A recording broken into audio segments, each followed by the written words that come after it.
মসজিদ নির্মাণ করার জন্য বিভিন্ন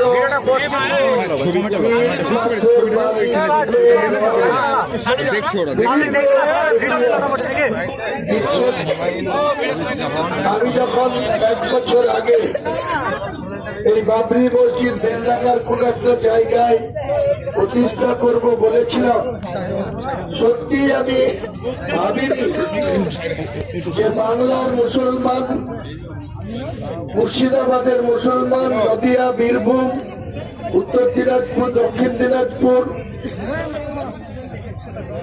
গোটা বাংলার মুসলমান, বাংলা ছাড়িয়ে আজকে গোটা ভারতবর্ষের মুসলমান আমাকে যেভাবে ফোন করছেন, যেভাবে উৎসাহিত দিচ্ছেন, যেভাবে পাশে থাকার অঙ্গীকার করছেন, সত্যি মহান আল্লাহ তাআলা খুশি হয়েছেন, রাজি হয়েছেন। তাই মানুষের এত উন্মাদনা বা মানুষ এত আমাদের পাশে আছে।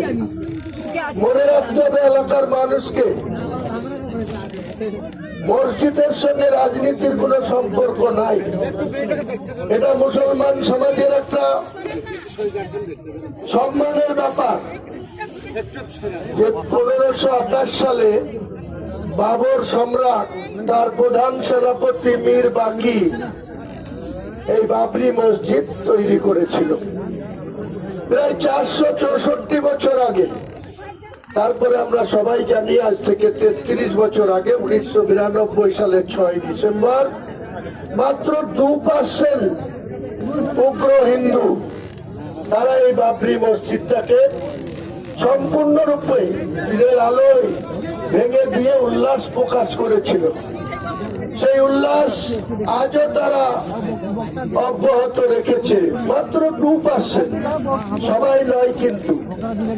এই 2% মানুষ যদি একটা বাবরি মসজিদকে ধ্বংস করে এত উল্লাস করতে পারে,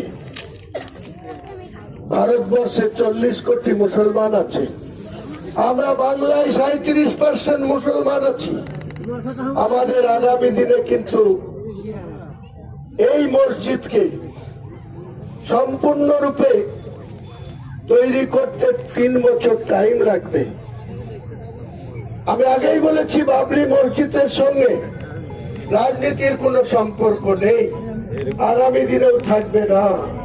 কিন্তু একটা কথা মুসলমান ভাইদের বুঝতে হবে যে আগামী দিনে যে নির্বাচন আসছে, সেই নির্বাচনে 294 এর মধ্যে